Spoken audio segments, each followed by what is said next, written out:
Good morning, everyone, or good afternoon, whenever you're watching this training session. Thank you so much for joining this meeting on intercultural competence. I initially planned to present this live via Zoom, but due to some changes, I will be recording this session alone.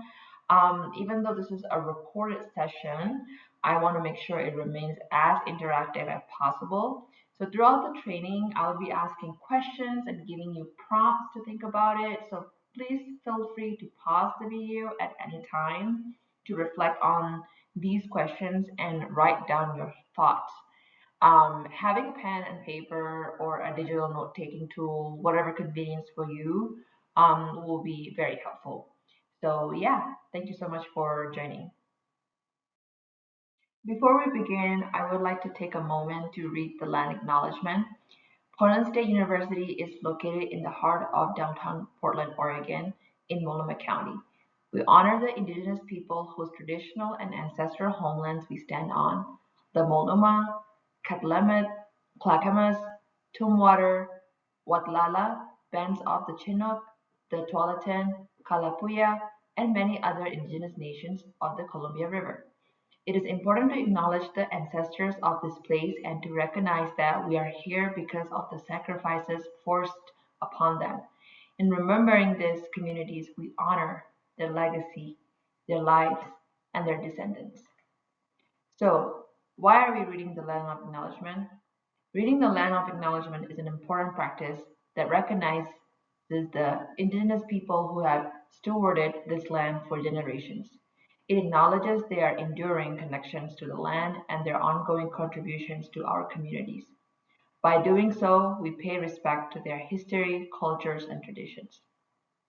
Now, I understand that land acknowledgements can sometimes come across as performative gestures. It is crucial to recognize that mere words are not enough. Our intentions here is not to simply check a box, but to open a space for genuine reflection and learning.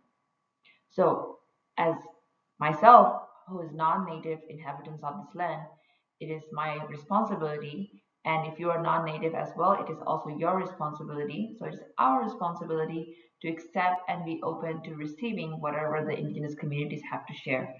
This means actively listening, educating ourselves, and supporting their calls for justice and equity.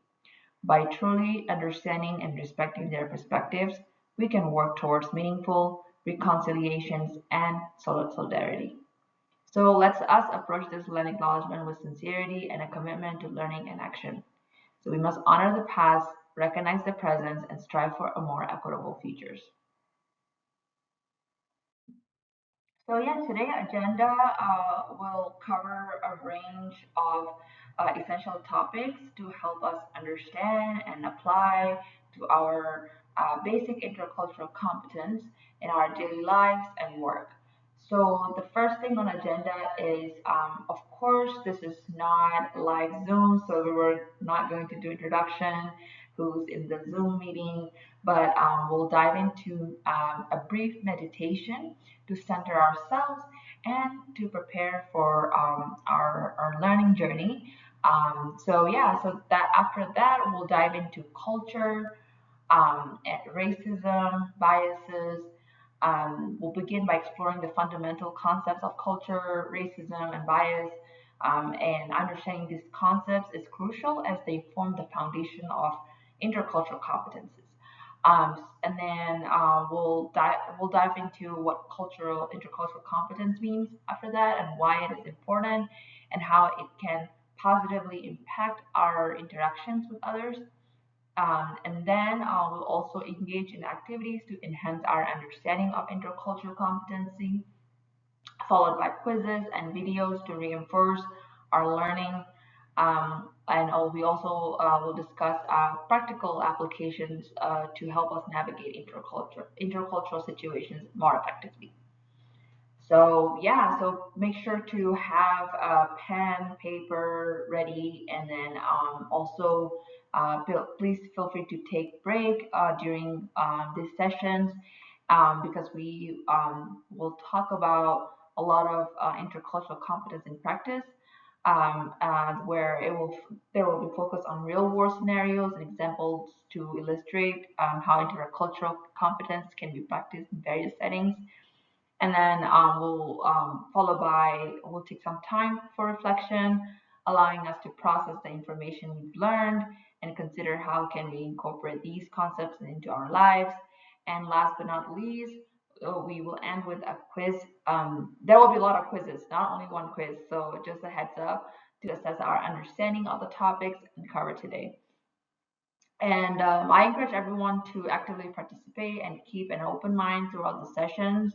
And please, please, please, please remember this training is a starting point for continuous learning and growth in intercultural competence. And that is why it is called basic intercultural competence.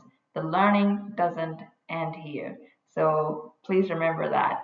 All right, so we'll go to next slide. So the next slide is basically housekeeping items. Of course, we're not, live Zoom training session. So feel free to pause anytime. And then this is going to be a very long training session. So I highly, highly encourage that. Feel free to take a break and take care of yourself. And someone who can't sit in 1 hour or 2 hours training sessions and learn everything because you have to take care of yourself. And so that's why I would say that the only housekeeping item is basically take care of yourself, pause anytime yeah, you need to. So that's all. And then we'll go for next slide. All right. So before we do the 10-minute meditation, and please find a comfortable, quiet, and place that where you will feel ease to do this 10-minute meditation. You may ask, why are we doing meditations and how is it relevant to the training? If you have this question, that's a great question. If you don't, that's great as well. But to those who have the questions, I will say this, that meditation is crucial in any modern work environment as it helps individual achieve calm and clarity essential for effective decision making and managing stress. It also promotes emotional balance, allowing workers, when I say workers, meaning I'm specifically talking about Portland Peace Team. And it's everyone too, right? To maintain a compassionate approach in high pressure situations. And I cannot think of any other folks besides Portland Peace Team folks who work on the street in that kind of pressure situation. So meditation is very important in that moment, as it also fosters self-awareness, helping individuals recognize their own biases and reactions, which is also important for practicing empathy and effective communications.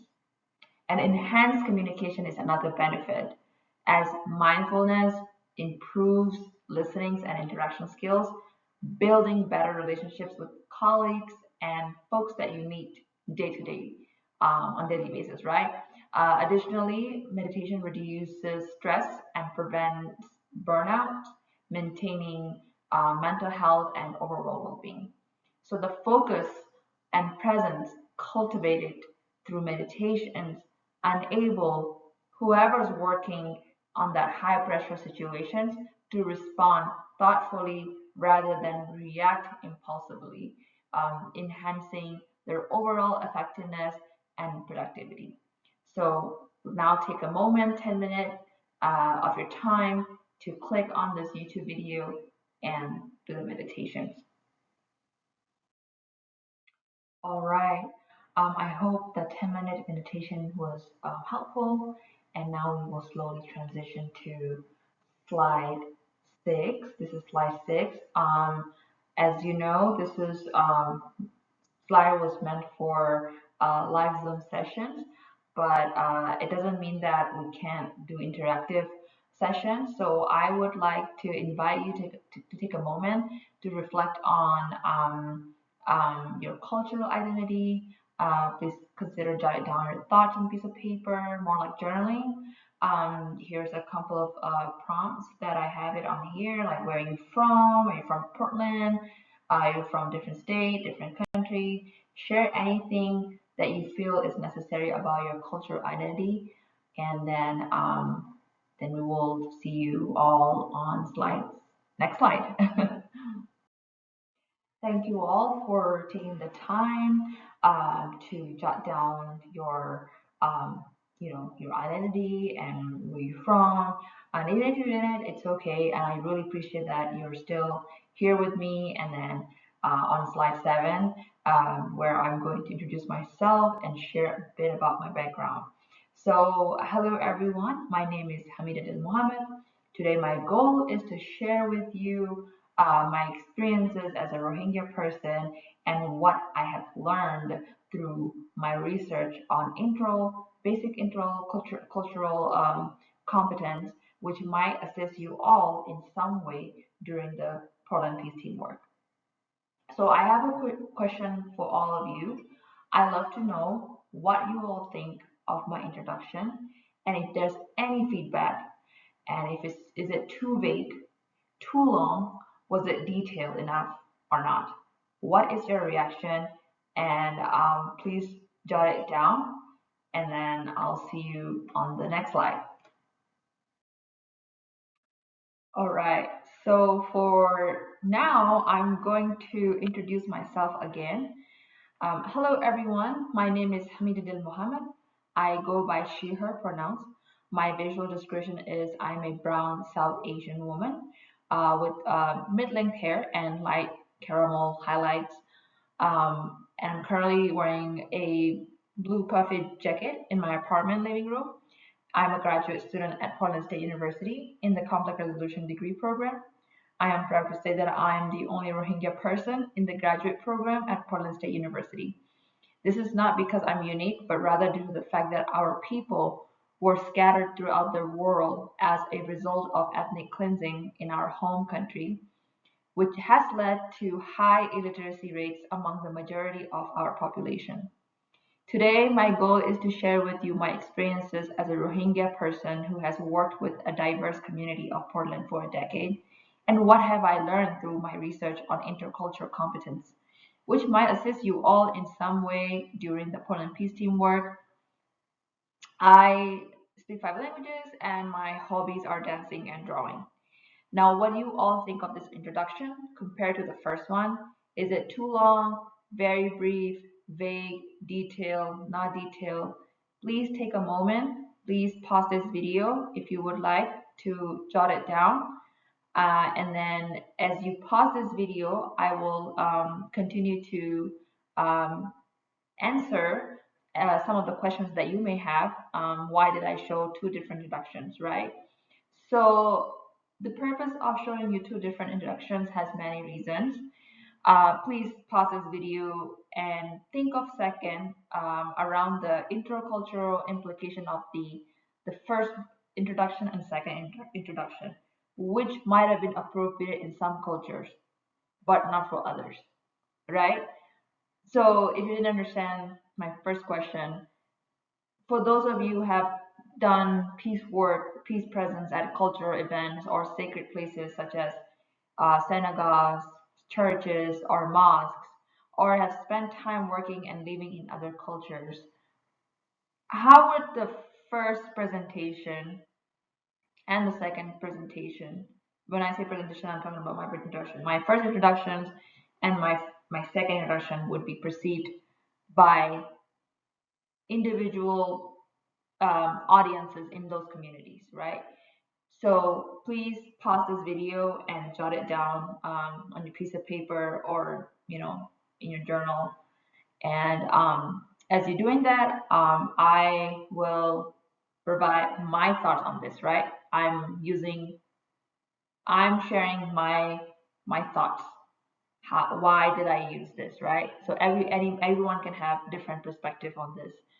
So one of the points I'd like to make with the first introduction, or in general introduction, especially in the US, that I would say is fairly acceptable, right? When we often do a little bit of there's a term called elevator speech when we introduce ourselves, and this is from Western concept, right? Western concept of elevator speech.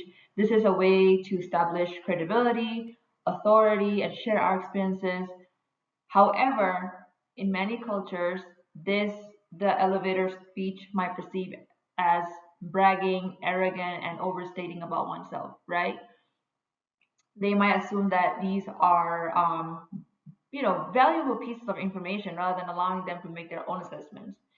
For example, in many East Asian cultures, especially I can speak for my culture, my Rohingya culture, this might be I would say the second one might be very inappropriate because second introduction, because it can be seen as boastful and not humble, right?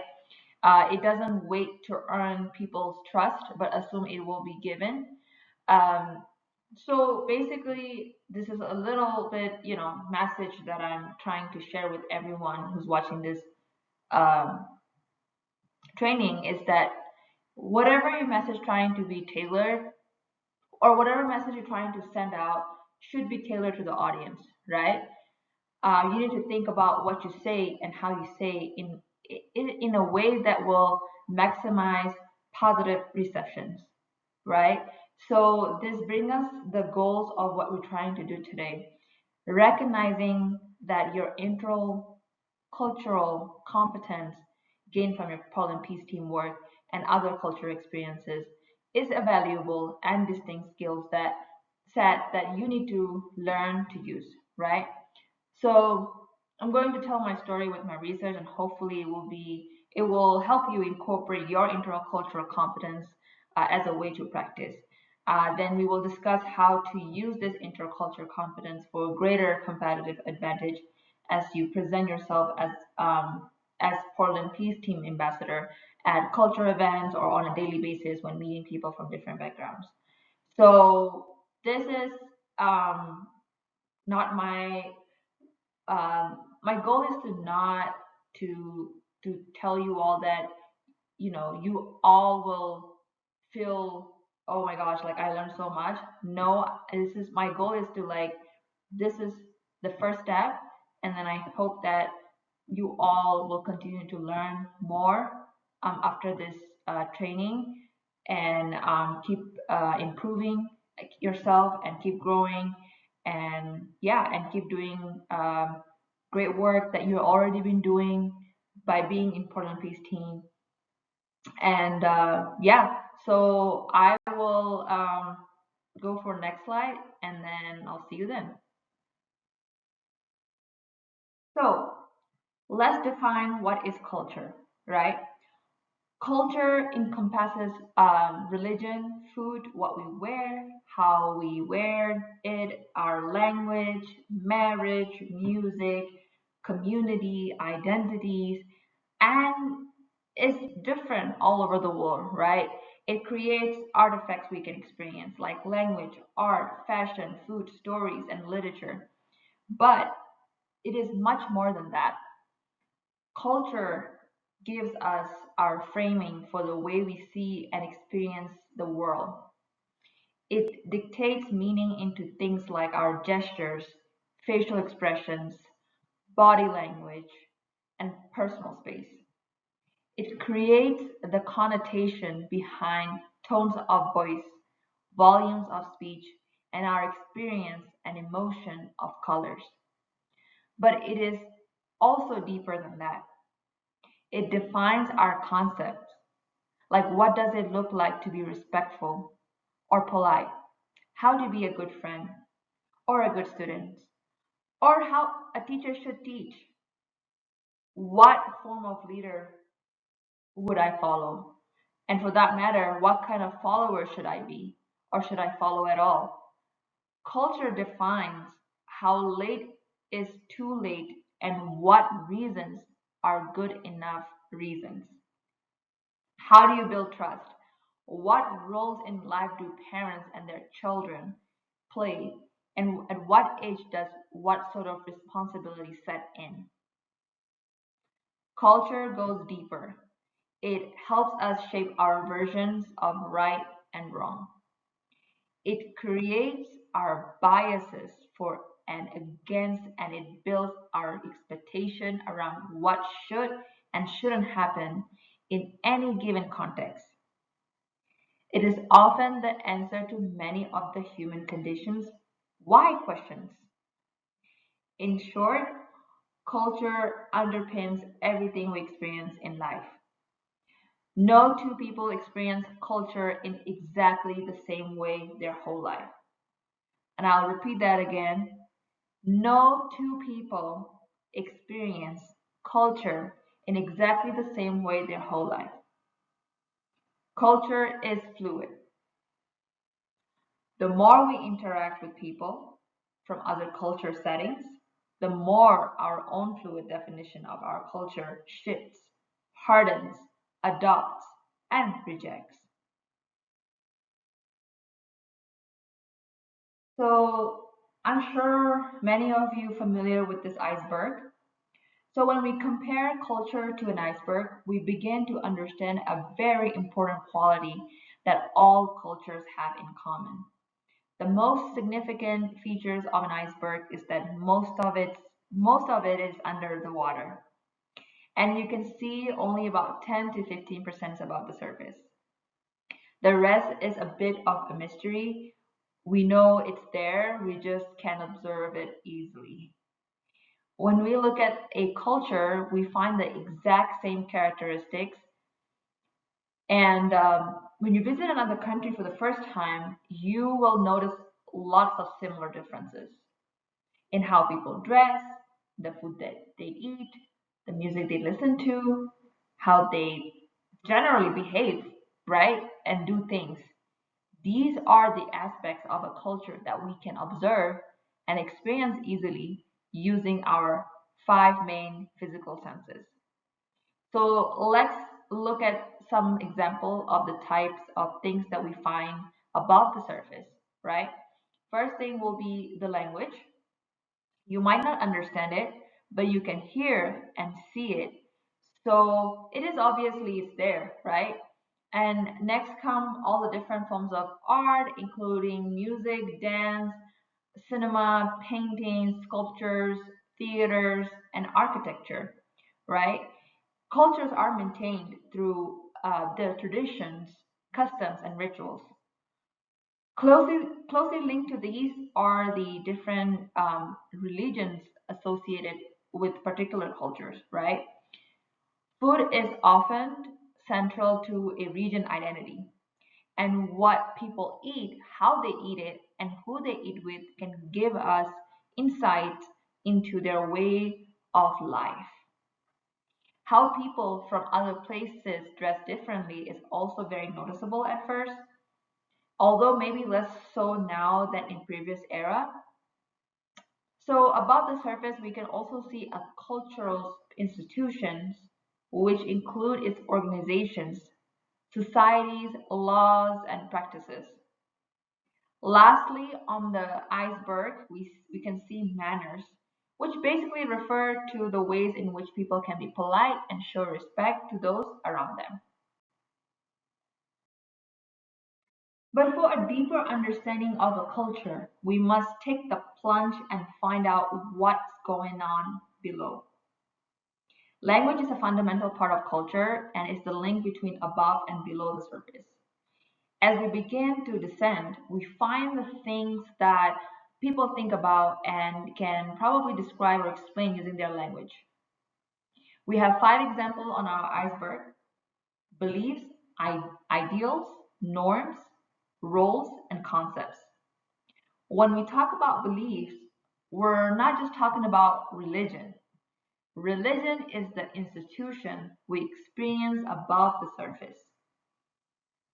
The belief systems of a culture are fundamental to how it views such things as education, science, history, politics, and all its other institutions in general. A culture's ideals are the generally agreed upon understandings of what is best for the individual and for society as a whole. A good example of this is the America dream, which is somewhat vague yet very compelling idea about working hard and taking social responsibility to achieve financial, political, and social freedom for the individual and the family. The norms of a culture are basically the behaviors and actions of people which are considered by society as normal and not unusual. Human beings, us, are naturally conservative in many ways, and throughout our history, anything unusual or out of the ordinary has likely meant danger. Everybody within their lifetime will take on many different roles. For example, every man will play the role of a son, many will go on to become husbands, fathers, and then grandfathers, right? This is like the typical, examples. Society offers countless roles that individuals work towards and take on as part of their identity. Our gender, ethnicity, economic status, job or career, and personality determine which kinds of role we will take on, right? So the concept of culture are its ideas and generally ways in which people think about things. It is an endless list but includes concept about the importance of family, what it means to be a good person, good human being, good teachers, good colleagues, right? The importance of individuality and privacy, and how to be happy, along with more abstract ideas about innovation, time, and life itself. Lastly, on this iceberg, below the iceberg, we come to myths. In many contexts these days, the word myth has come to mean stories that are probably not true, but real myths are much, much more than this. A myth is a very old story that, while it may not be 100% physically true, right, but it contains a meta truth. This is a truth that is vital to our reality, but on a level beyond descriptive factual language. Myths provides us with a link to the deepest depths of the iceberg because down here, language is not capable of completely describing the abstract nature of what we find. At the deepest level of the cultural iceberg are the emotions and feelings that people generally have. Because of the limitation of language, cultures must rely on the arts to give us insights and clues to help us understand what is going on and to help us explore the meaning of such things as values, desires, assumptions, tastes, and attitudes. All right, so let's start by understanding the core values of culture. Values are what people hold dear to. This includes things like friendship, family, honesty, and generosity. For example, how important is friendship, right? Is it more valuable than family or loyalty to your job?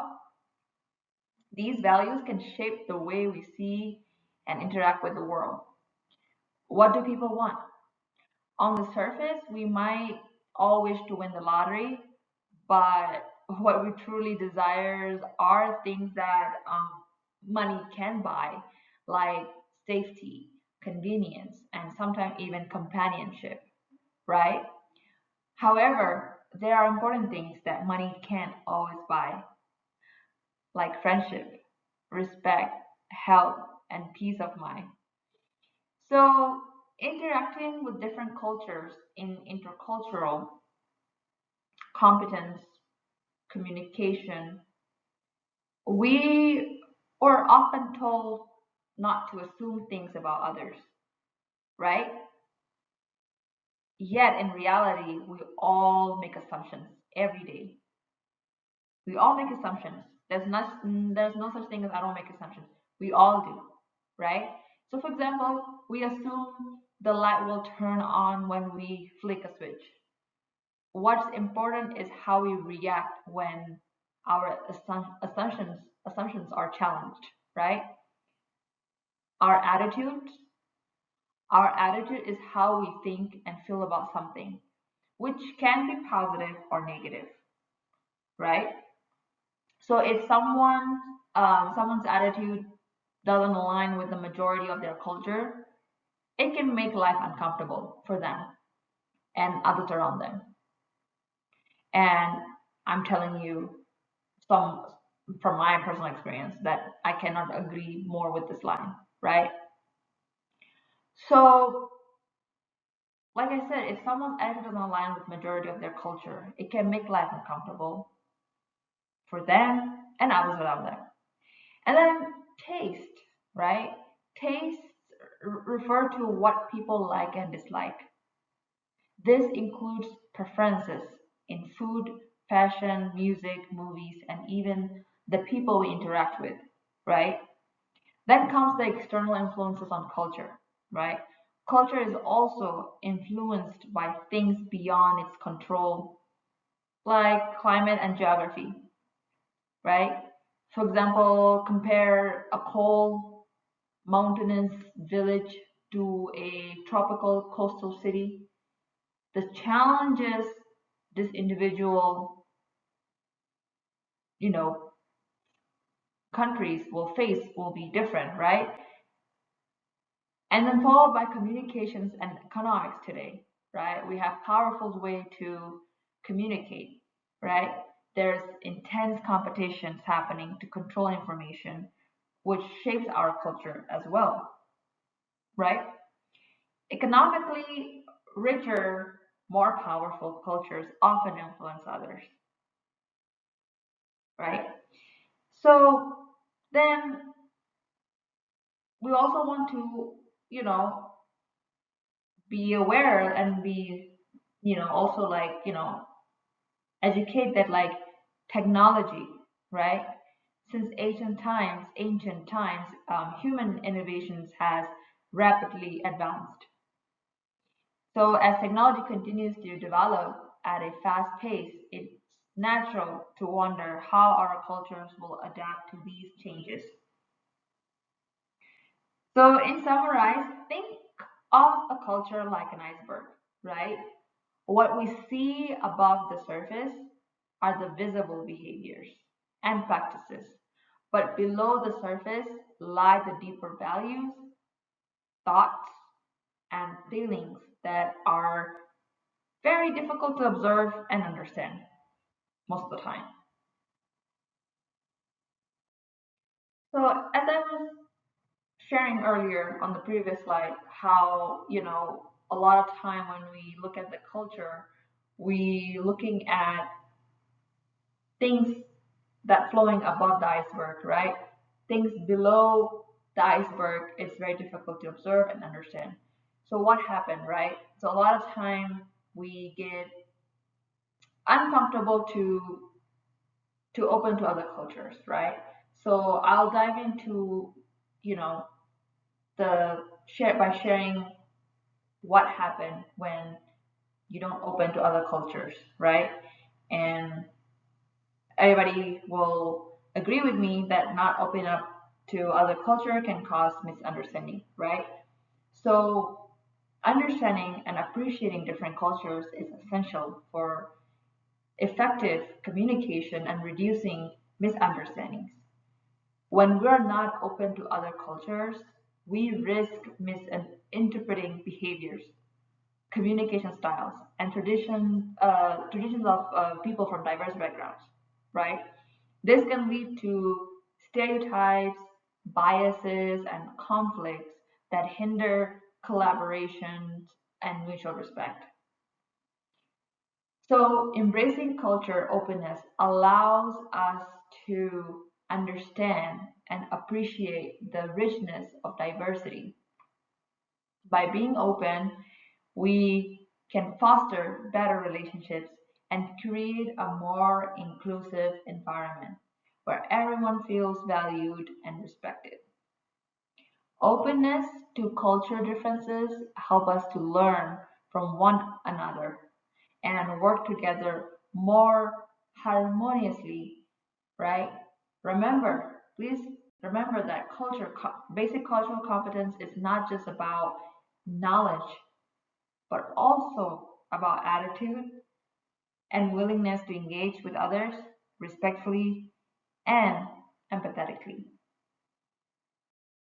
So that was a lot of information, right?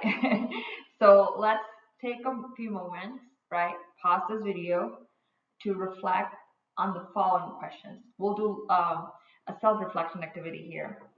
So this is great because you don't have to share if you're not comfortable sharing. So this is all going to be you and your journal. Write down your thoughts. Share with someone that you're comfortable, right? If you're watching this video with few people or bunch of group, feel free to share if you only feel comfortable. So the first question that I have for you all is, what are your current thoughts and feelings about basic intercultural competence, right? Have you had any experiences where culture differences played a significant role? If so, please share briefly. In this case, please jot it down on your journal or on a piece of paper, right? And also, what do you hope to learn or gain from this training session? Why do you think learning about basic intercultural competence is important? And the last questions that I have for you all is, what challenges do you think you might face when interacting with people from different cultural backgrounds? Like I said again, this is self-reflection. This is you and your journal. At the same time, if you're watching this training video with a couple of people or with other person, if you feel comfortable sharing, please do share. Otherwise, this is only you and the journal. So good luck. So next thing on the agenda after the culture was racism topic. So we will talk about what is racism and anti-racism. Uh, just want to let you know that this is just small part of a much bigger issue, right? Racism is a deep problem that affects many parts of our society. And it's important to understand both its history and how it shows up today. We'll look at how racism hurts individuals and communities. We'll also discuss ways to fight against it, learning from people like Robin D. Angelo and Ibram X. Kendi, and movements like the Civil Rights Movement and Black Lives Matter. It's important to focus on peace and nonviolence while addressing these issues. And specifically in the US, talking about race is especially important because it influences so many other parts of life, right? So by understanding and addressing racism first, we can work toward a better, equitable society for everyone. So now I'll stop talking and we will watch this video.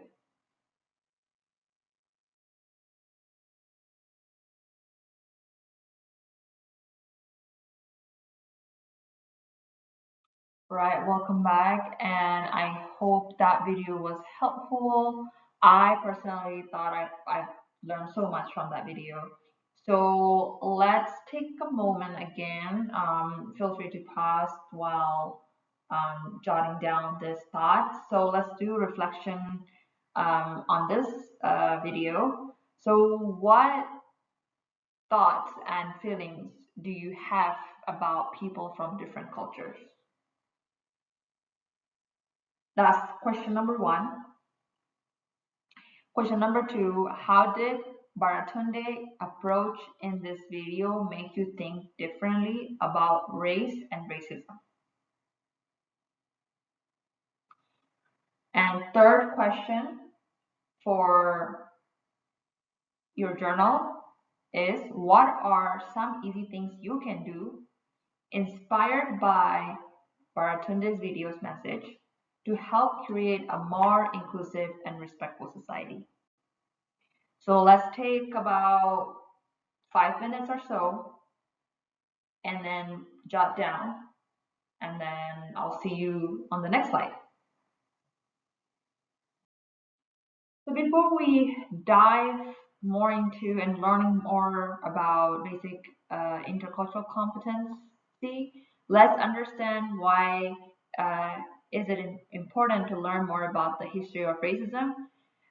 We cannot fully grasp intercultural competency without examining the historical context of racial and cultural issues.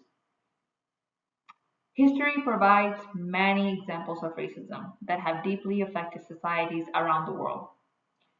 And I hope by looking at these events and sharing with you all, some of you all, I'm pretty sure already aware of it, but I hope that with some of you all that not aware of this, I hope we can understand the roots of racism and see why it continues to exist today.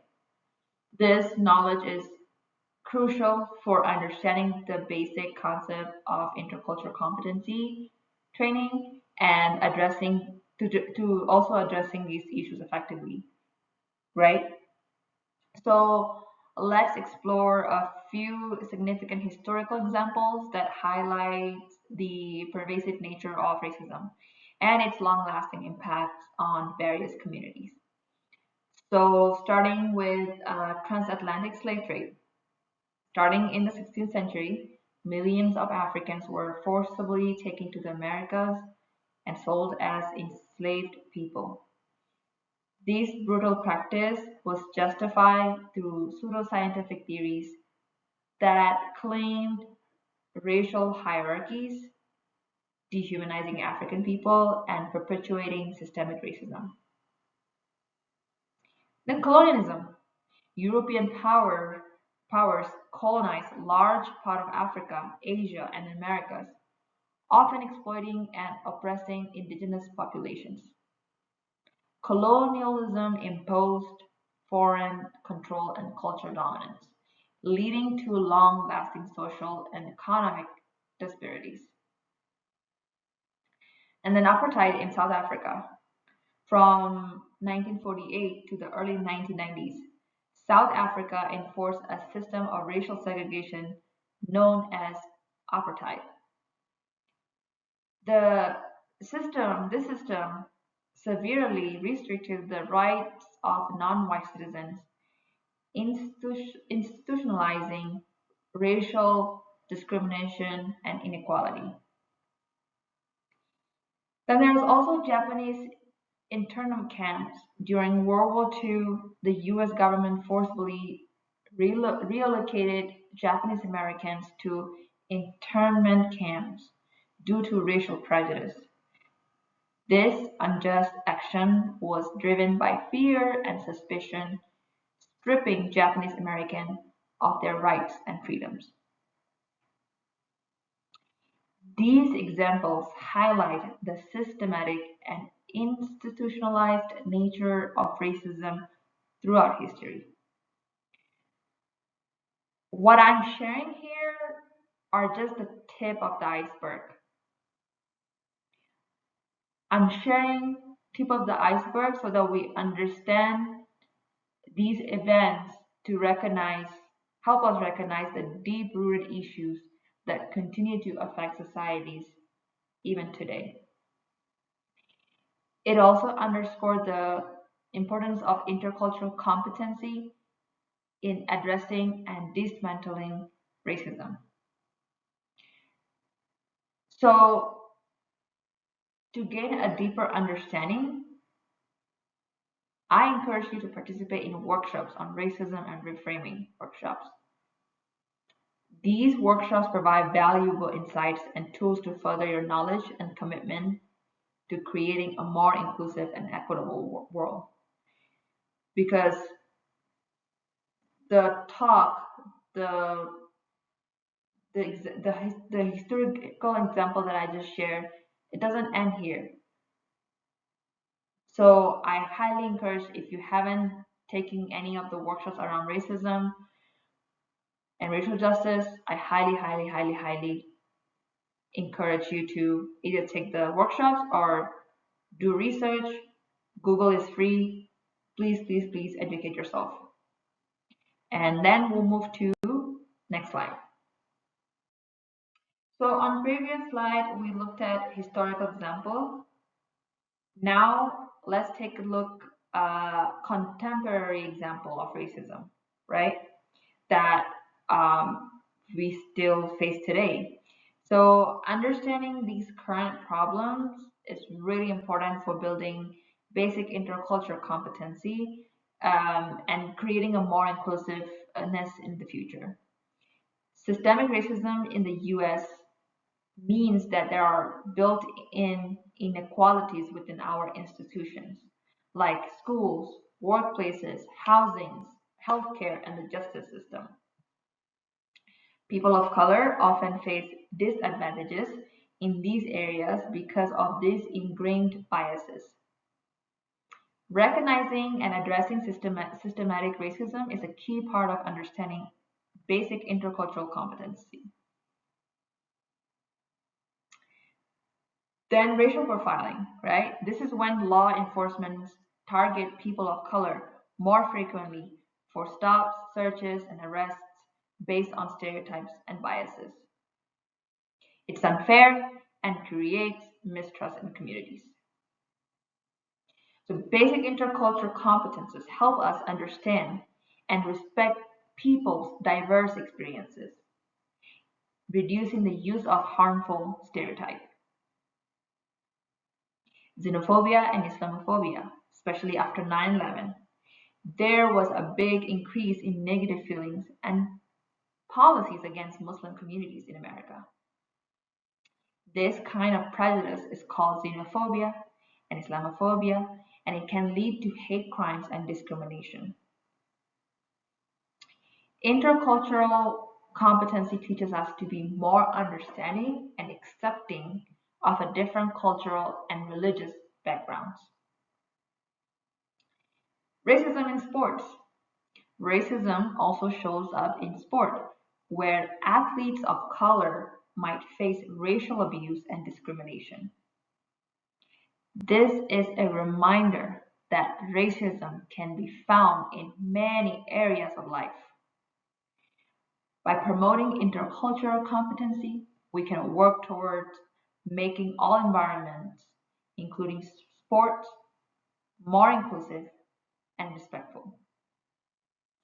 These current issues show that racism isn't just a problem of the past, it's something we still need to address today.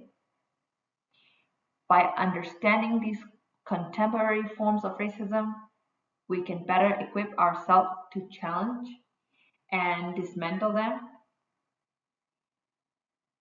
Intercultural competency is very important in this process because it helps us build respectful and empathetic relationships, challenge our biases, and work towards to a better world. Now let's talk about impact of racism on individuals. How racism directly affects individuals in various aspects of their lives. These impacts show why it's so important to address and challenge racism to create a more equitable and inclusive society. Let's start with health disparities.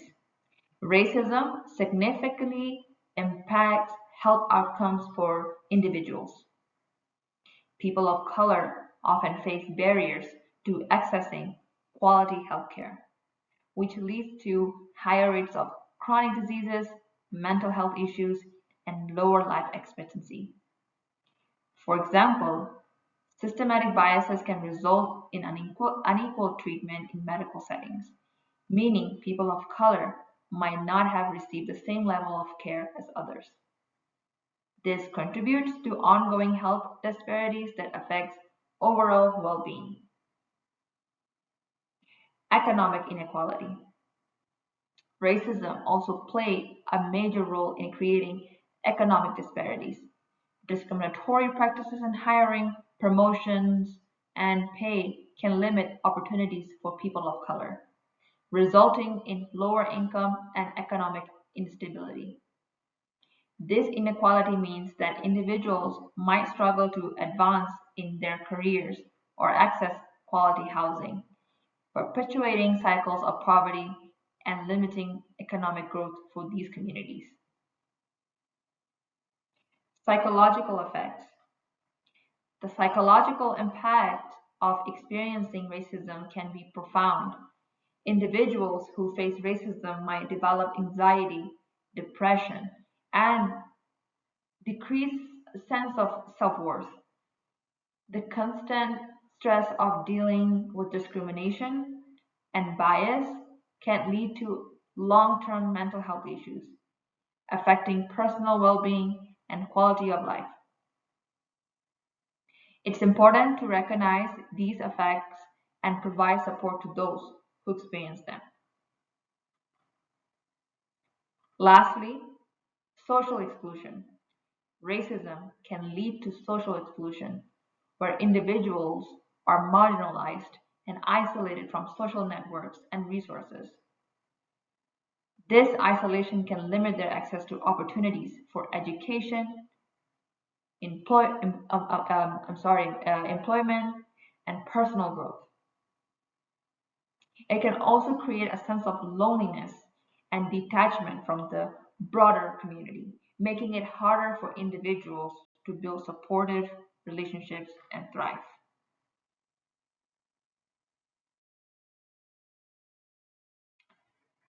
Let's talk about how racism impacts our society as a whole.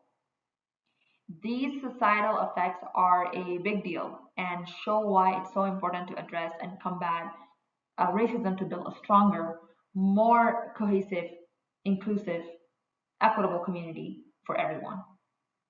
First, let's look at social tensions, right? Racism creates and worsens social tensions. It leads to conflict and division between different racial and ethnic groups, making it harder for communities to live and work together peacefully. These tensions can result in protests, unrest, and a generally sense of instability within society. Next, we have the economic costs. Racism isn't just a social issue, it also has significant economic cost. Discriminatory practices in employment, education, and housing lead to a less efficient and productive workforce.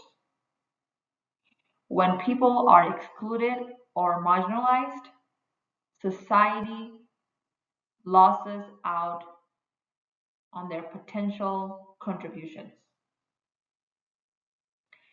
Additionally, dealing with consequences of racism, such as healthcare and legal costs, places a financial burden on society. Then there's the cultural loss. Racism leads to a loss of cultural richness and diversity. When certain groups are marginalized or their contributions undervalued, society misses out on their unique perspectives, traditions, and innovations. This cultural loss can weaken the social fabric and reduce the vibrancy and creativity of our community. We also need to consider public health. Racism's impact on public health is huge. Discriminatory practices and systematic inequities contribute to health disparities affecting the overall well-being of marginalized groups. Poor health outcomes in these communities lead to higher healthcare costs and strained public health systems. Moreover, the stress and trauma from experiencing racism have long-term effects on mental health, further impacting public health. Last but not least, there are polarizations. Racism contributes to societal polarization, creating an us versus them mentality. This fosters divisions and hostility between different groups, which undermine social cohesion. When societies are polarized, it's harder to find common ground and work together towards shared goals. This polarization can also hinder efforts to address broader societal issues effectively. By understanding these societal impacts, we can see the broader consequences of racism. Addressing and challenging racism isn't just about helping individuals, it's about creating a more united, equitable, and resilient society for everyone. All right, so we just covered a lot of important information. So if you would like, please take a moment. This is the time to take a break, or if you already take a break, that's great. Because we're gonna talk about another important aspect, right?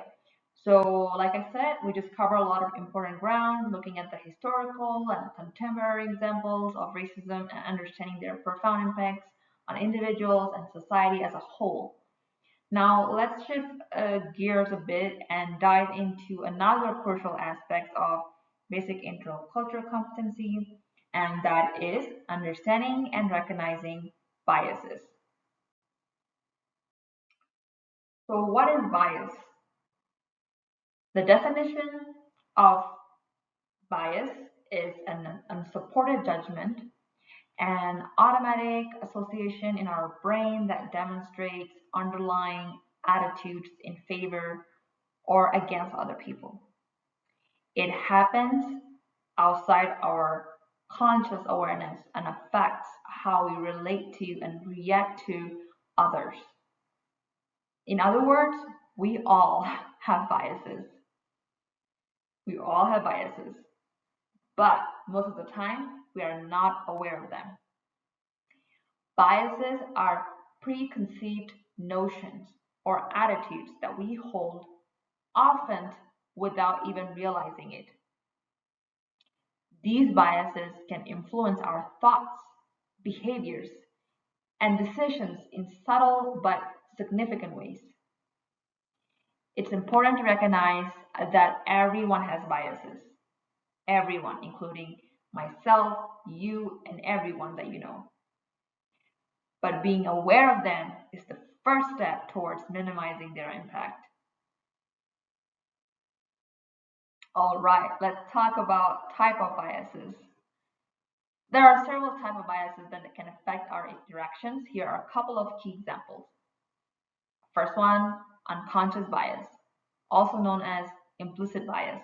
This occurs when we have attitudes towards people or associate stereotypes with them without our conscious knowledge. For example, you might unconsciously favor people who share similar backgrounds or experiences to your own. Then, confirmation bias. This is the tendency to search for, interpret, and remember information in a way that confirms our pre-existing beliefs. For instance, if you believe a certain stereotype about a group of people, you might pay more attention to information that supports this belief and ignore evidence that contradicts it. Now that we explore what biases are and the different types of biases we might hold, let's take a closer look at these biases, particularly racial biases impact individuals. These impacts highlight why it's so important to address and challenge our own biases to build an equitable and more inclusive society. So let's start with racial profiling. So biases can lead to unjust profiling and targeted individuals based on their race, ethnic, or ethnicity. This means people of color might be unfairly singled out by law enforcement or other authorities simply because of their appearances. This kind of profiling is not only unfair but also damages trust between communities and institutions. Then there's discrimination. Biases often result in discriminatory practices, especially in areas like hiring, promotions, and workplace dynamics. People of color might face unfair treatment when applying for jobs, trying to get promoted, or navigating their daily work environment. Discrimination like this can limit opportunities and create a hostile work atmosphere. Then we have health disparities. Racial biases in healthcare can lead to unequal treatment and poorer health outcomes for people of color. They might not receive the same quality of care as others, leading to higher rates of chronic diseases and lower life expectancy. Addressing these biases in healthcare is very important for ensuring everyone has equitable access to quality medical health care. Last but not least, mental health. Experiencing racial bias can take a serious toll on mental health. It can lead to psychological issues like anxiety, depression, and decreases sense of self-worth. The constant stress and trauma of facing racism can affect mental well-being and overall quality of life. Now that we discussed what biases are and how they affect individuals, let's take a look at how biases, particularly the racial biases that we're talking about, impact society as a whole. These impacts highlight why it's so important to address and challenge our biases to create an equitable and more inclusive community for everyone. So the first one on the list is systemic racism. Biases are often embedded in the societal structures, leading to unequal opportunities and outcomes in education, employment, and the criminal justice system.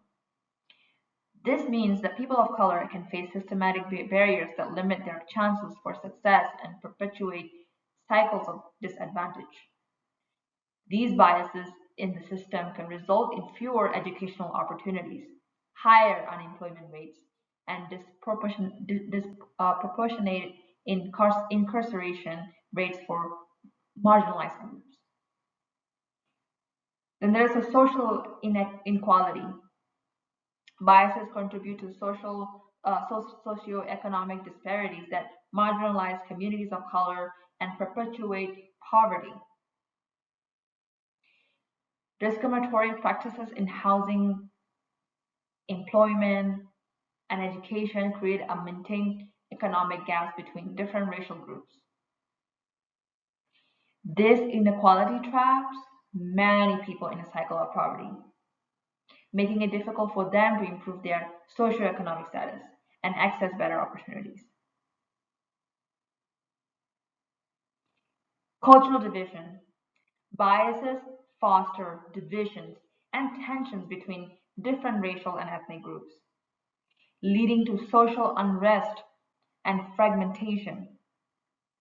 When biases go unchallenged, they can create an us versus them mentality, us versus them mentality that divides communities. This division can result in more conflicts that we already experienced, correct? More protests and general sense of instability, weakening the social fabric of society. Economic inefficiency. Racism and biases result in the underutilization of talent and potential, affecting the overall productivity and economic growth of society. When people are excluded or marginalized due to their race, their talents and skills are not fully utilized. This not only limits their personal growth, but also reduces their overall economic output and innovation potential of the entire society. How biases affect intercultural interaction. Now let's discuss how these biases impact our intercultural interactions. Biases can shape our perceptions and behaviors in various ways. Number one, communication. Unconscious biases can affect how we communicate with others. We might interrupt or talk over someone we have a bias against, or we may not listen as all attentively to their ideas and perspectives. Decision making. Biases can influence our decision in areas like hiring, promotions, and everyday choices. For example, a manager with an unconscious bias might favor candidates from certain backgrounds over others, even if the latter are equally qualified. Biases can affect the quality of our relationships. They can create misunderstandings and conflicts, making it harder to build trust and mutual respect. Personal reflection exercise we'll do here. To understand and address our biases, we can engage in personal reflection exercise. Here are a few activities for you all to consider.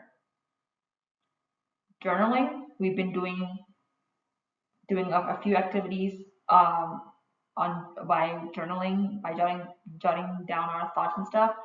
So take some time to reflect on your interactions and decisions.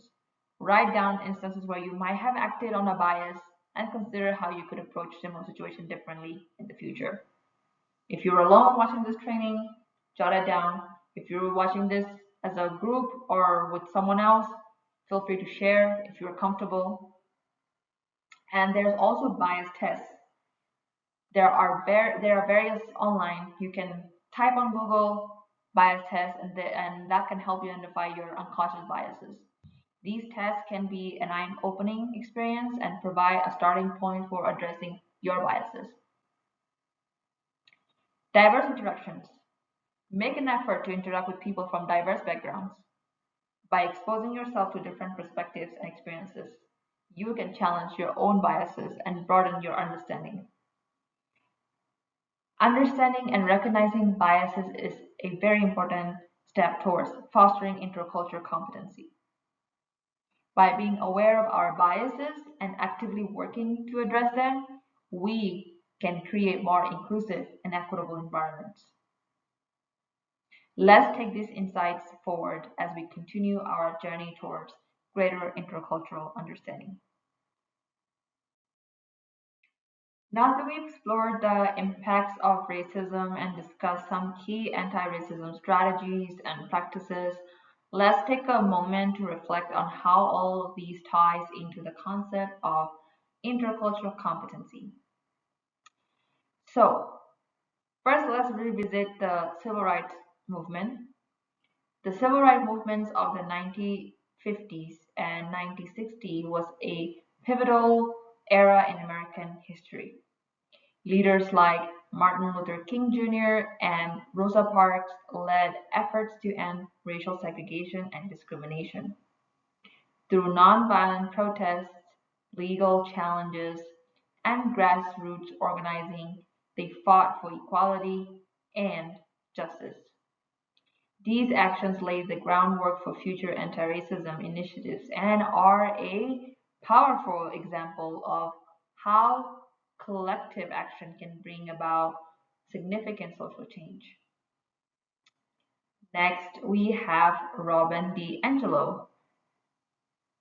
Robin DiAngelo's works on white fragility is a crucial tool for understanding and addressing our own biases.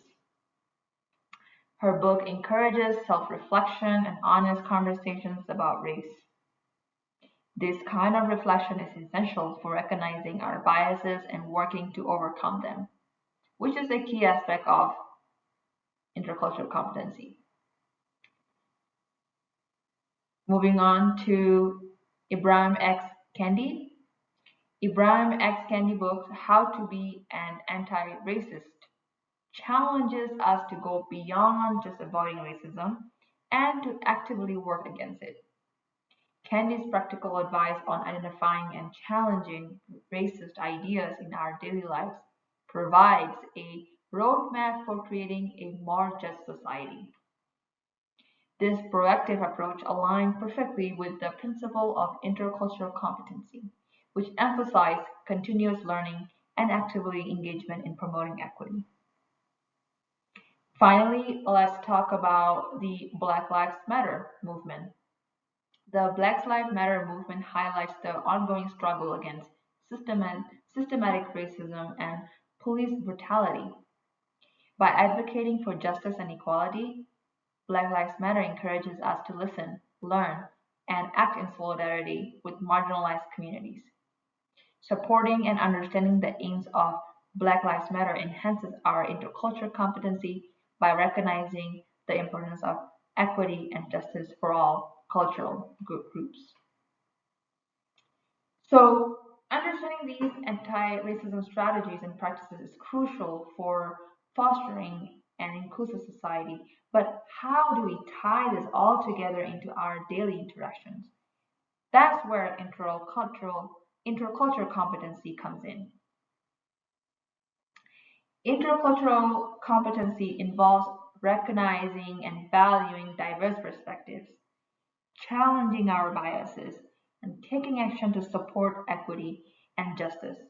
It's about understanding how our own cultural background and experiences shape our perceptions and interactions, and how can we bridge differences to create more inclusive and respectful environments.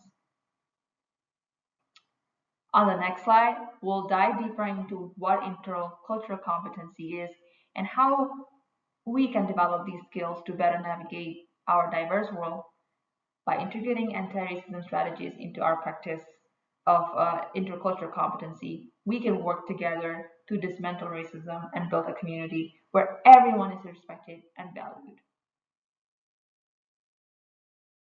So, what is intercultural competency? Intercultural competency is the ability to understand, communicate, and effectively interact with people across different cultures. It involves being aware of our own culture worldview, gaining knowledge of different cultural practices and worldview, and developing cross-cultural skills. Now let's watch to learn more about the importance and application of intercultural competence. As you watch this video, think about how this concept ties into what we discussed so far about biases and anti-racism. Enjoy the video. So now that we watched the video on what intercultural competence is, let's dive deeper into understanding the key components that make up this important skill set. Intercultural competence isn't just a single ability. It encompasses several interconnected elements that help us navigate and thrive in diverse cultural settings. When we're talking about intercultural competence, it is a process. So you're never going to be completely interculturally competent. And I'll repeat this sentence again. When we're talking about intercultural competence, this is a process. So you are never going to be completely interculturally competent. And it is okay. Why, you may ask, why is it okay? Because it is a lifelong process where we are all working on practicing the skills of intercultural competence. Becoming interculturally competent requires learning new skills and acquiring new knowledge every day. So you're in that process right now. We all are, including myself.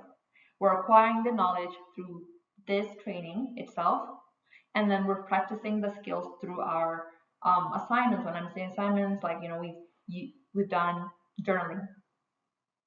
We've already practiced a bunch of elements of intercultural competence. We've been examining our worldview and our cultural self-awarenesses. We've been thinking through verbal and nonverbal behavior. And then we've been cultivating empathy and curiosity. So, what is cultural self awareness?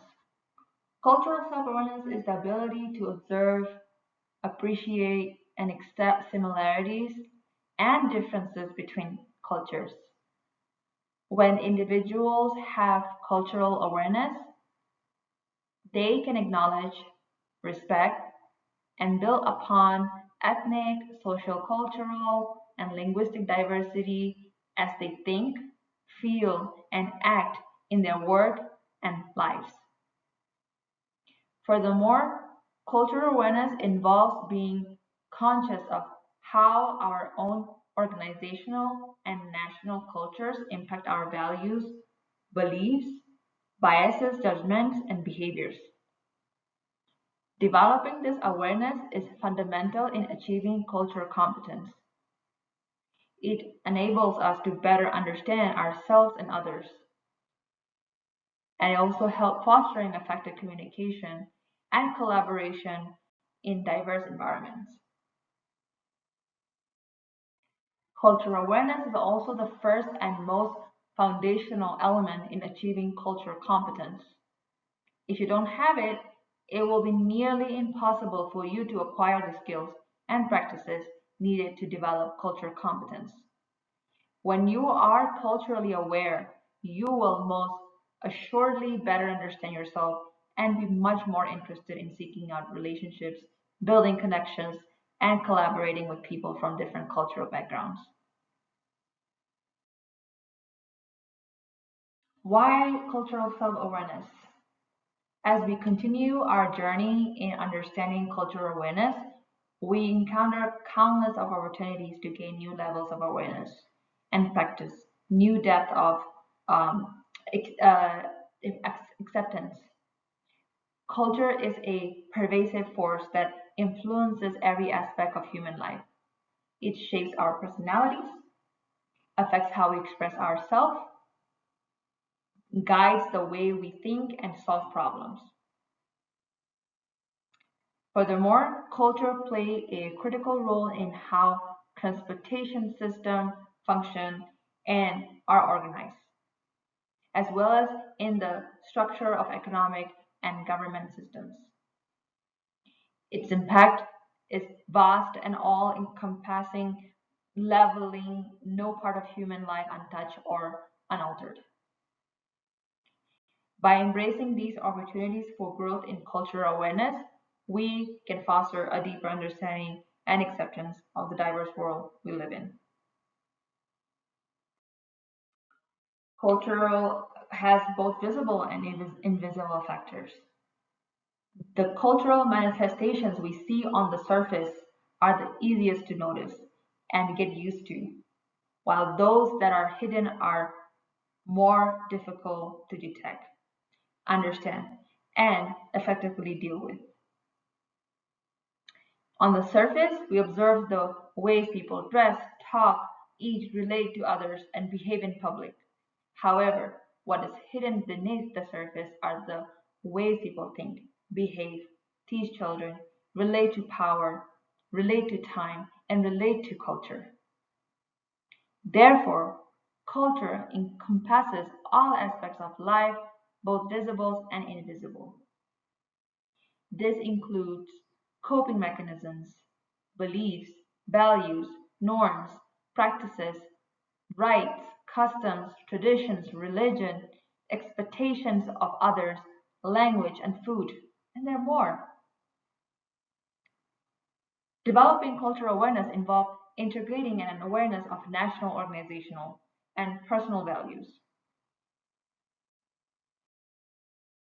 Proverbs are highly condensed bits of cultural values and beliefs that are passed on from generation to generation. They play a significant role in shaping the assumptions, attitudes, motivations, and behaviors of cultural members as they are observed and internalized at a very early age and then taken for granted. Diverse cultures have proverbs that convey similar meanings. And while these common attitudes are interesting, it's crucial to examine them as sources of cultural differences. Such differences can lead to misunderstandings and frictions between people from different cultures. Paying attention to proverbs that contrast with those of one's own culture can provide valuable insights. Culture shock is a feeling of confusion or nervousness caused by being in an unfamiliar cultural environment. Experiencing culture shock can promote cultural awareness by highlighting cultural differences. Travel can be an immersive way to experience and understand cultural differences firsthand. Ethnocentrism, where one views their own group as superior or the norm and others as different or deviating, often results in feelings of frustration, anger, stress, or surprise. Recognizing and addressing these feelings can help develop greater cultural awareness and sensitivity. Developing cultural awareness, in fact, can be highly emotional, especially since culture is closely tied to our values and beliefs. When they're challenged or threatened, we react. It's possible to turn culture shock or the experience of cultural differences into a positive opportunity for growth. Issues such as place of origin, spoken language, male and female roles, jobs, and religion all help to define culture. This information is sometimes most easily shared through the telling of a family stories that are passed down through generations to generations. When you compile these stories and various categories of information by yourself, you produce what we call a cultural genogram, a snapshot of your cultural background. Looking at how culture has influenced you will help you be more sensitive to how culture has influenced others. Every person has developed a cultural heritage over time through family stories, experiences, and choices, all of which form one personal cultural journey. This heritage influences our current beliefs, attitudes, judgments, and behavior. All right, we will pause from our training, um, our little webinar, and then we'll dive into quizzes. So it's quiz time, and let's take this quiz together. So on to next slide. All right, so the first quiz is on cultural competency. True or false? Cultural competency training is only necessary for people working in international roles. True or false? Let's take 30 seconds and then I'll see you on the next slide. The answer is false. Cultural competency is important for anyone interacting with diverse cultures. Portland Peace Team. So there's a couple of more quizzes. So I'll encourage you to take 30 seconds or so. Please, please, please, please don't cheat. Please take this time to really write it down on a piece of paper. Please don't click next to see the answer. Otherwise, how would you know that you've learned what we've been discussing about, right? So please take time to do this quiz, and I will see you on the next topic. All right, best wishes.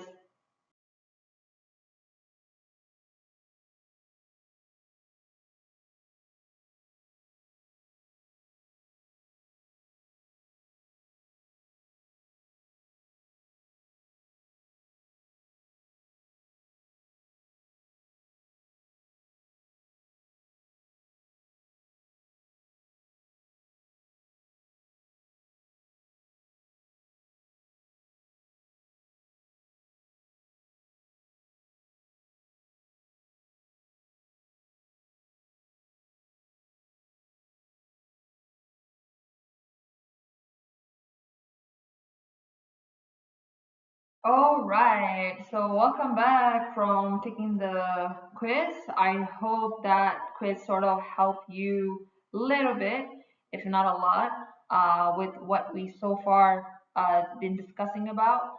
Now that we explore the concept of cultural awareness, it's important in our personal and professional lives that we delve deeper into understanding the cultural awareness of others. So to help illustrate this concept, I have a short video that provides valuable insights into recognizing and appreciating the cultural experience of those around us. So the video will be played on the next slide. So before you play the video, please pay attention to the key points about how cultural awareness impacts interactions and relationships. This will set the stage for our next segment, where we will discuss other important aspects of understanding of the intercultural competency, practical strategies for fostering mutual understanding and respect across different culture. So all right, I'll see you on the next slide. Okay, so let's talk about openness. Openness means suspending criticisms of other cultures. It means investing in collecting evidence of cultural differences and being disposed to be proven wrong. So all of this means that we want to be open to the idea that we don't know, that we might be wrong, and that we might have pre-existing beliefs that are obscuring our way of seeing. And if you would like to experience it, that openness, what openness means, you certainly can do it after this webinar. I highly, highly, highly recommend that you engage in one of the following experiences, meaning listen to music from another culture, read a novel, or short story, or watch a documentary, or learn about cuisines, right? Or attend a religious services that is unfamiliar to you. Now, when you're doing all of these, I like for you to really be actively thinking about how you can be open to different way of seeing, to compare what you know, what you think you know, and what you are actually experiencing. So to prime yourself to be open to a new way of seeing, ask yourself this question. What what is my belief about the object that I'm inquiring? And where is my belief come from? And how might those beliefs shape what I'm about to experience? So before you read or listen to something or attend some religious service, ask yourself about the object, the book, the music, or the religious services, and what your beliefs about the culture that produce that experience are. Take a moment to think about where your beliefs come from and how your pre-existing beliefs might shape what you're about to experience. Really checking in with where you are and what your expectations are of what a music or religious ceremony or cuisine experience might be like. Think about what your expectations are and try to be aware of them as you go into these experiences so that you can just be open to what it actually is. So when you're there, listening music or at the event of religious ceremony or reading a short story of a different culture, notice anytime you're making an assumptions or you have an expectation about what might happen. So if you're listening to music, reading a book, or attending a religious ceremony, like I said, just notice when you have assumptions about what should happen or what you should experience in all of that. Try to set that aside and be open to what's actually happening. I mean, feel free to look up about your object of inquiry, right? You can look up the book that you're going to read, the music that you're going to listen to on Google, or the religious community you're about to visit. Look it up online and see what other people have to say. What do they say? What do other people say about it? What are their beliefs and assumptions? And how do they differ from or reflect your own? When you're reading about what other people are saying about this culture, does that resonate with you? Does it feel challenging to you? Just be aware. Just observe what comes up to you so that you can be more open and not immediately shut down because of your pre-existing beliefs. So that's it. So after this webinar is done, and if your time permits, please feel free to engage in one of this experience and have fun and become, more importantly, become more interculturally competent. So I will move on to next slide now. All right, so moving on to next one, curiosity. So curiosity is a vital component of intercultural competence. It involves an active desire to learn about and understand different cultures, perspectives, and experiences. Curiosity drives us to explore beyond our comfort zones and seek out new knowledge. In the context of intercultural competence, curiosity means being eager to ask questions and learn about other cultures without making assumptions or judgments. It encourages us to engage with people from diverse backgrounds, listen to their stories, and understand their viewpoints. When we approach intercultural interactions with curiosity, we're more likely to recognize and appreciate cultural differences. This openness to learning helps break down barriers, foster empathy, and enhances our ability to communicate effectively across cultures. To cultivate curiosity in intercultural settings, consider these steps. Number one, be open minded. Approach new cultural experiences with an open heart and mind. Number two, ask questions. Don't be afraid to inquire about traditions, customs, and beliefs that are unfamiliar to you. Number three, listen actively. Pay attention to the experiences and perspectives shared by others. Number four, reflect on your own culture. Consider how your own culture background shapes your worldview and interactions. By nurturing curiosity, we can develop deeper intercultural competence, build stronger relationships, and contribute to a more inclusive and understanding world. For example, learning about cultural festivals, right? You met someone who celebrates Diwali, the Hindu festivals of lights. Instead of just acknowledging it, you show curiosity by asking, can you tell me more about how you celebrate Diwali with your family? This opens up a conversation about traditions, rituals, and the significance of the festival. Moving into intercultural empathy. Intercultural empathy in the context of intercultural competence involves the ability to understand and share the feelings, perspectives, and experiences of people from different cultural backgrounds. It goes beyond mere tolerance of differences. It requires actively engaging with and appreciating the emotional and cognitive experiences of others. Here are some key aspects of intercultural empathy. Number one, active listening. Paying close attention to what others are saying without interrupting or making judgments. It involves truly hearing their stories and perspectives. Number two, perspective taking. Trying to see the world from the other person's point of view. This means considering their cultural context and how it influences their thoughts and action.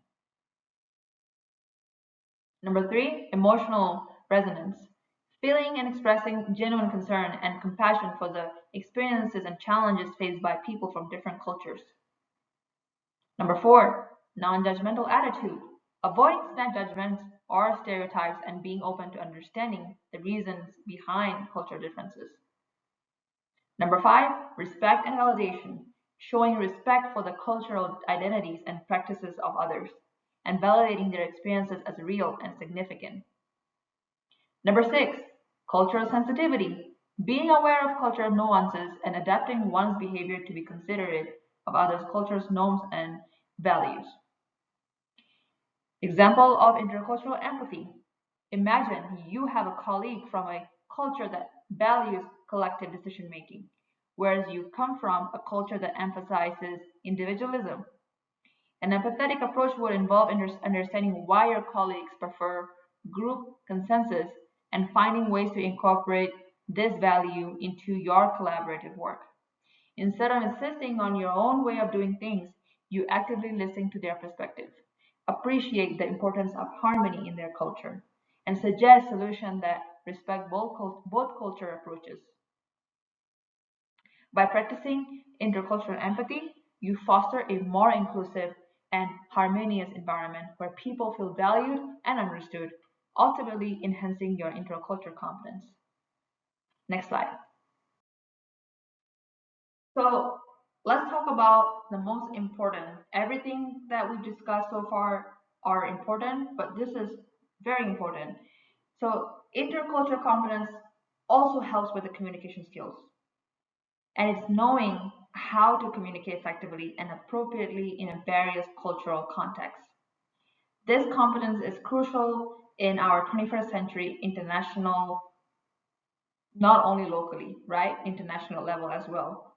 For political economy and information society, where their boundaries between nations are more porous than ever in numerous professional careers and public activities. Interacting with individuals from different cultural backgrounds is becoming increasingly unavoidable. It's important to note that intercultural communication isn't just about international or interethnic communication differences. It encompasses communication between people of different races, religions, regional identities, genders, sexual orientations, and more. So, what does intercultural communication competence involve? It requires being aware of and consciously working on understanding the principle that help us see where another culture is coming from, rather than defaulting to, well, that's different from us. It means actively engaging with and appreciating those differences. By cultivating intercultural communication competence, we enhance our communication skills in several key ways. So, the first key is enhanced understanding. We gain a deeper insight into different cultures, which help us anticipate and interpret various communication styles and behaviors. Two, adaptability. We learn to adjust our communication style to fit the cultural context, whether that involves changes in tone, language, or nonverbal cues. Third key, active listening. We develop the ability to listen carefully without making assumptions or judgments, ensuring that we fully understand others' perspective. Fourth key, we connect with others on an emotional level, showing genuine concern and compassion for their experiences. Fifth key, conflict resolution. By understanding cultural differences, we become better equipped to resolve understanding and conflicts in a more informed and open-minded manner.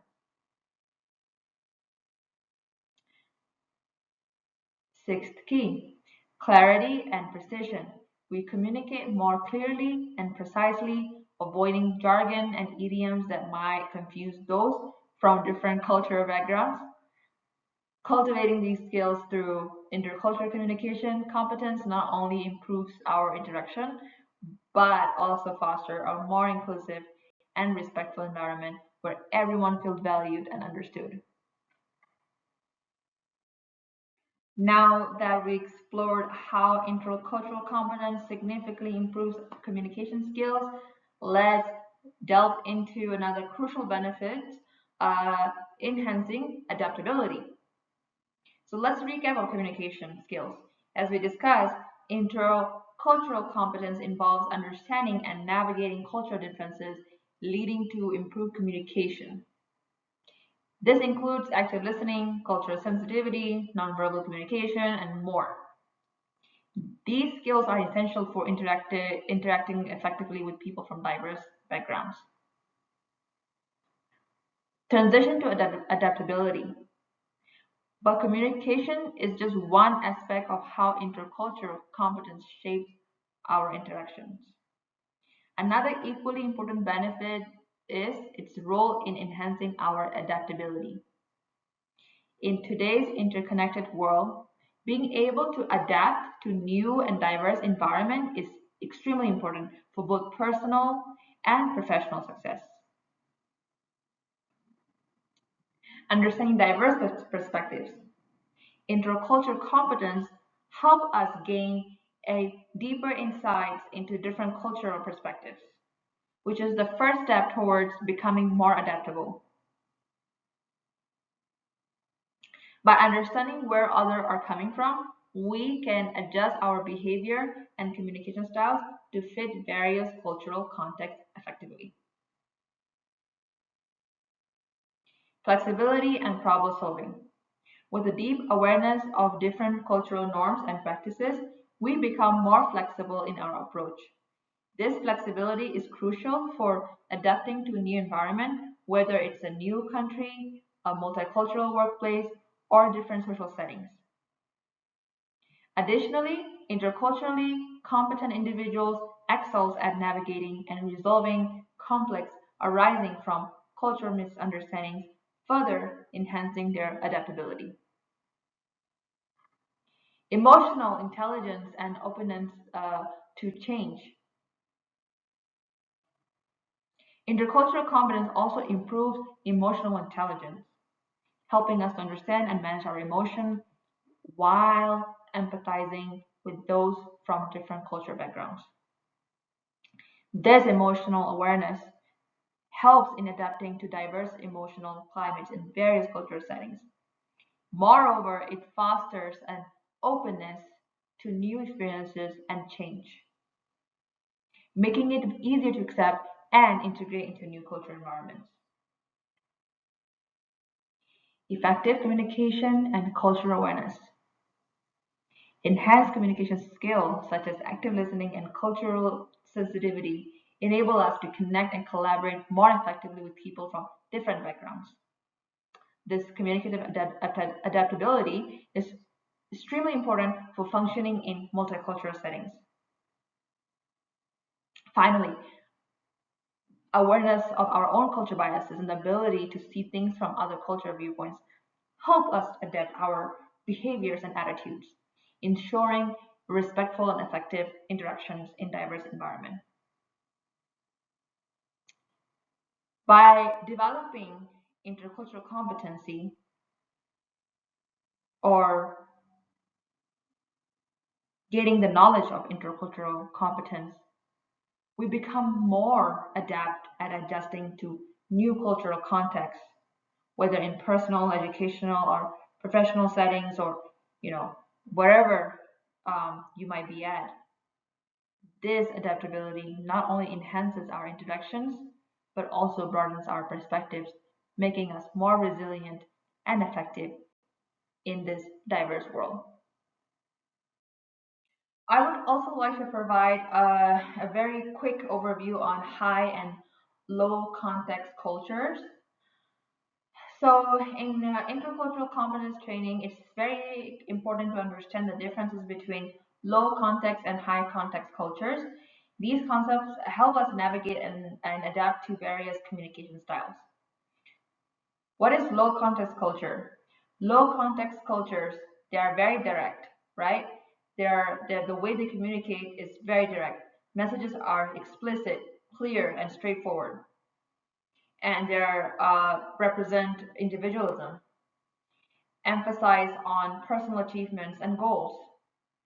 And where are these group from, right? Examples: United States, Germany, Scandinavia. And then there's high context cultures, right? They're very indirect. The way they communicate is very indirect. Messages rely on context, nonverbal cues, and shared experiences. For example, instead of saying no, I can attend, they will say they will talk about they're not feeling well or this or that without saying no, and they represent collectivism. They focus on group harmony and collective goals. Thus, they don't directly say no. Instead of saying no, they give all this um, uh, messages, mixed messages. And examples where these people belong, and I'm one of them. I'm from Malaysia. My family is from Burma. So that's one of the countries, and other countries such as in Asia, India, China, uh, Japan, many Arab countries, right? So understanding these differences is crucial for effective communication and adaptability in diverse cultural settings. All right, so in this section, I'd like to share a personal reflection on my experience with the Rohingya culture and how it has significantly enhanced my intercultural competence from both high context and low context perspectives. So, my first personal experience with the Rohingya culture, and I am myself a Rohingya person, but I'm giving you a story that I experienced while living in America and helping a new Rohingya immigrants youth. So my first meaningful interaction with a Rohingya community occurred when I was working as a Rohingya interpreter. This experience offered me a unique insight into the rich cultural practices, traditions, and the significant challenges faced by both Rohingya and non-Rohingya cultures. So, learning adaptations. How does it fit here? So, as someone of Rohingya ethnicity, I didn't have to learn or adapt to my own culture when working with Rohingya youth. However, I did have to learn English and adapt to the Western context culture. This process was pivotal in understanding both cultural backgrounds and historical contexts, helping to mitigate any future conflicts. High context perspective on this story, right? So, in a high context culture like the Rohingya, like us, communication uh, relies heavily on context, nonverbal cues, and shared experiences. As an interpreter, I had to be mindful of these, uh, all these important words that I just mentioned to accurately convey messages and build trust within the community that I'm serving. Cultural nuances, right? Understanding the implicit ways in which respect and hierarchy are communicated in the Rohingya culture help me navigate social interactions more effectively. There's a certain way to communicate with the elders. There's a certain way to communicate with the someone who is younger than you. So let's talk about low context perspective on this story. So, adapting to the low context communication style of the Western culture, where messages are explicit and straightforward, was essential. This involved being clear and precise in my language to avoid misunderstanding when I'm helping uh, my community's respective case managers, me as someone who's working as an interpreter. Let's talk about individualism and collectivism in this story. While the Rohingya culture values collective goals and community harmony, Western cultures often emphasize individual achievements.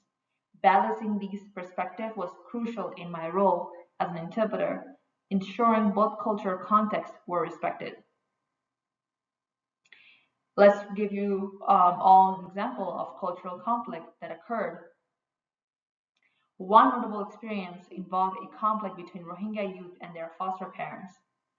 The parents were discussing house rules and discipline, expecting direct eye contact when communicating with the youth, which is a sign of respect in American culture. However, the youth look down while being spoken to, which is a sign of respect in Rohingya culture.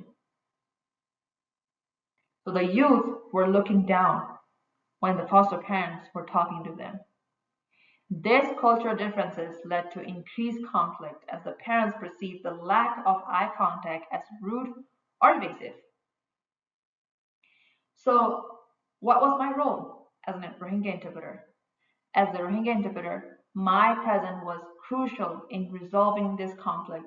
I was able to immediately address the issue by educating the parents about Rohingya cultural norms and explaining the youth behavior was a sign of respect, not the other way around. The youth were not only learning English and adapting to a new country, but they were also grieving and healing from the trauma of ethnic cleansing that happened in their back home. By providing this cultural education, I help foster understanding and compassion from the parents, easing the youth transition and promoting a supportive environment for their recovery and growth. I also play a role in teaching the Rohingya youth about American culture. This education typically took place on the weekend and after school, where I would introduce them to a different aspects of American culture bit by bit. This gradual approach helped them better understand and adapt to their new environment while balancing their cultural identity with their new experiences. The program that the youth were part of frequently brought in speakers to address various topics. As the Rohingya interpreters, I was there to interpret and translate for the youth. This role was vital in ensuring that the youth could fully participate and benefit from these sessions, bridging the gap between their cultural background and the new information being presented. This journey taught me the importance of cultural awareness in fostering mutual respect and understanding. It reinforced the intercultural competence is not just about knowledge, but also about attitudes and behavior. The skill and insight gained from this experience have been instrumental in various aspects of my life, from professional interaction to professional relationships. They have made me more adaptable, empathetic, and effective in diverse environments. And it's also made me wanted to keep learning, keep improving, and keep growing. So, by sharing my personal reflection and my story, I hope to illustrate the real world impact of intercultural competence and encourage others to engage in similar reflective practices to enhance their own understandings and skills. So, if I were to summarize this entire webinar in a simple terms, it would be about developing an understanding of and deep respect for cultural differences and willing to learn, willing to grow, willing to improve, right? So let's talk about a little bit of that on the next slide. So let's talk about cultural humility, right? Cultural humility is a lifelong commitment to self evaluation and self critique, recognizing and challenging power imbalances, and holding institutions accountable. It involves being aware of one's own cultural biases and perspectives while valuing and respecting the cultural differences of others.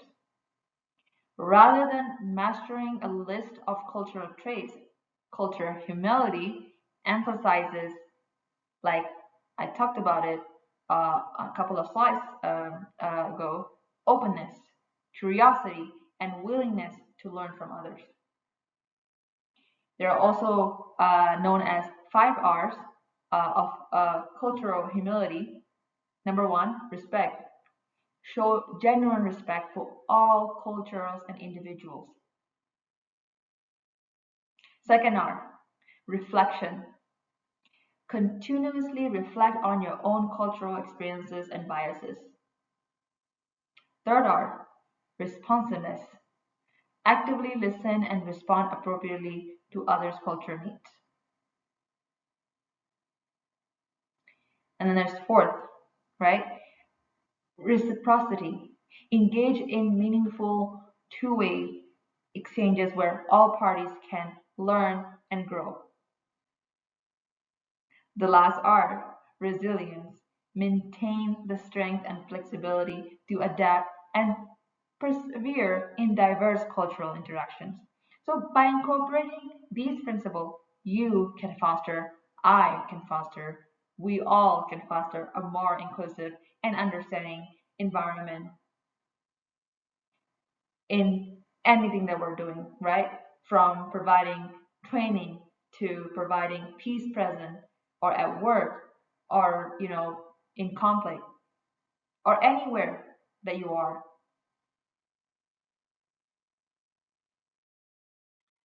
As we come to the end of our webinar, I would like to reiterate what I said um, throughout the webinar, that this is just the tip of the iceberg, that what I just shared. That's why I named this workshop, training, whatever you want to call, basic intercultural competence, because it is a basic stuff that I just share with you.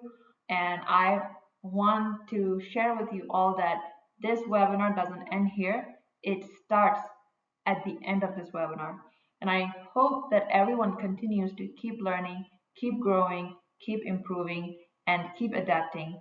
And most importantly, have respect for one another and have the openness, right? So by incorporating these principles that we all together went over for the last 2 hours, you can hopefully foster a more inclusive and understanding environment, whether you providing your the peace present at the representing Portland Peace Team, or you're solving a conflict, or you're providing a training, or any other situation. I hope that you can use some of the skills and some of the uh, important skills that was shared through this webinar. And the next slide will be quizzes. So I'll see you on the next slide. So here's more resources that will be additional to this webinar. It's like to continue to, like I said, it doesn't end here, so keep learning, right?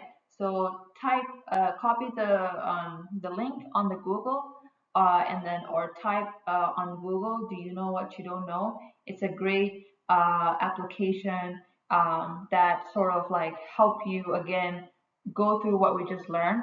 And I think it's a very great resource to have to additional um, learning on top of this basic intercultural competence training. So remember that the goal here is to make everyone continue to learn, adapt, respect others, improve, and grow. So I do hope that you all check out one of these links here.